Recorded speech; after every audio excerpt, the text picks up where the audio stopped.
শান্তিতে আছেন তো?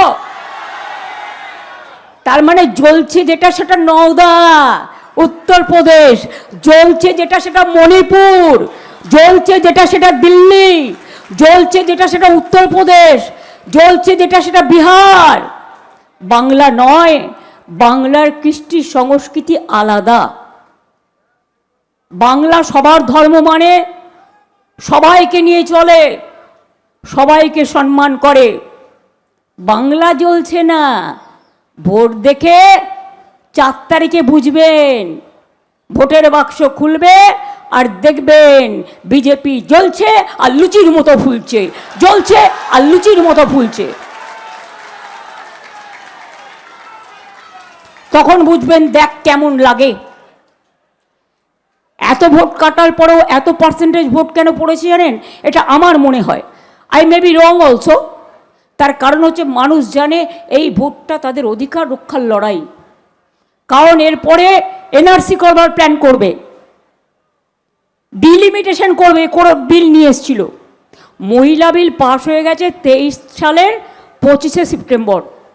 আমরা সবাই ভোট দিয়েছিলাম এবং বিল হয়ে গেছিল, 450-এর বেশি ভোট পড়েছিল। তো আজকে 23 সাল থেকে 26 সাল নোটিফিকেশন করলেন না কেন? আসলে কি প্ল্যানটা কি?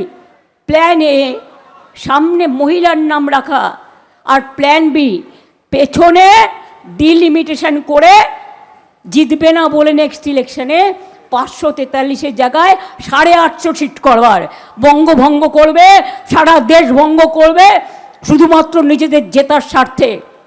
ওই যে বললাম না, ঠাকুর ঘরে কে? আমি তো কলা খাইনি, পরাস্ত করে সবাই মিলে আমরা দেখিয়ে দিয়েছি তোমার প্রতি মানুষের আস্থা নেই, সেই দিনই পদত্যাগ করা উচিত ছিল। কিন্তু এরা তো লজ্জা, ঘৃণা, ভয় 3 থাকতে নয়। কিন্তু মনে রাখবেন পতন শুরু হয়ে গেছে বিজেপির। আর 2026-এই মনে রাখবেন আগস্টের পর থেকে অনেক ওদের দুঃসময় আসছে। আগে দিল্লি সামলান, তারপরে বাংলার দিকে তাকান। কি করেছেন বাংলার জন্য? লোকে আপনাকে ভোট দেবে? মেট্রোর পরিকল্পনা, মেট্রোর প্ল্যান সব তো আমার করা, স্টেশনের নামগুলো আমার দেয়া। সারা বাংলা জুড়ে 2 লক্ষ কোটি টাকার উপর মেট্রো রেলের জন্য শুধু আমি দিয়ে গেছিলাম।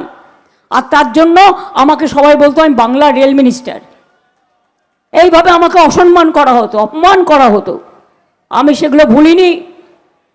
ক্যাবিনেট মিটিংয়ে আমি একা ক্যাবিনেট ছিলাম বলে আমাকে কাঁদিয়েছে পর্যন্ত। আমি কোনোদিন আপনাদের বলিনি এসব কথা, সাক্ষী অনেক আছে।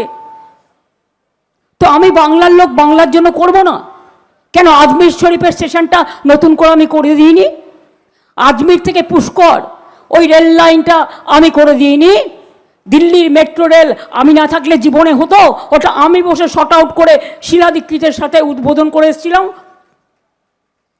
জিজ্ঞেস করুন মুম্বাই রেলওয়ে বিকাশ কর্পোরেশন কে করেছিল? আমি করেছিলাম, আমি গর্ব করে বলতে পারি।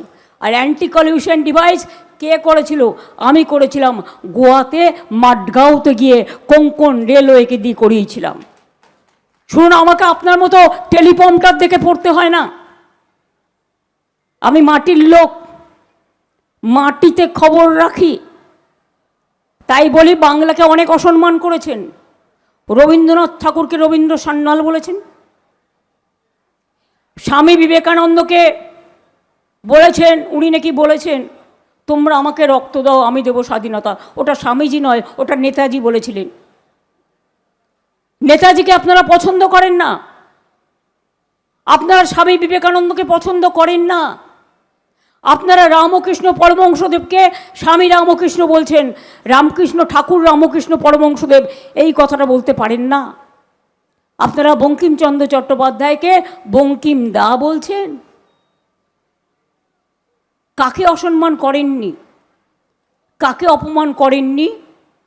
আমরা কিন্তু রাজেন্দ্র প্রসাদকে সম্মান করি, জিকে রাজেন্দ্র প্রসাদজিকে সম্মান করি, বল্লভভাই প্যাটেলকে সম্মান করি। আপনারা গান্ধীজিকে বর্জন করেছেন, লজ্জা করে না? উনিও তো গুজরাটে আহমেদাবাদে জন্মগ্রহণ করেছিলেন। বলুন কেন উনি বাংলায় বেশি সময় কাটিয়েছিলেন? যেদিন ফ্রিডম অ্যাট মিডনাইট হচ্ছে দিল্লিতে, গান্ধীজি বেলেঘাটা গান্ধী আশ্রমে বসে আছেন। যাতে দেশভাগের পরে দাঙ্গা না হয়। আপনারা 100 দিনের কাজ মহাত্মা গান্ধীজির নামে ছিল, আপনারা বর্জন করলেন গান্ধীজির নামটা। সেই দিনই কিন্তু সঙ্গে সঙ্গে আমরা এটাকে গ্রহণ করেছিলাম, কারণ গান্ধীজি কেসা হ্যায়, দেশ কা নেতা জেসা হ্যায়। এবিপি আনন্দ এগিয়ে থাকে, এগিয়ে রাখে।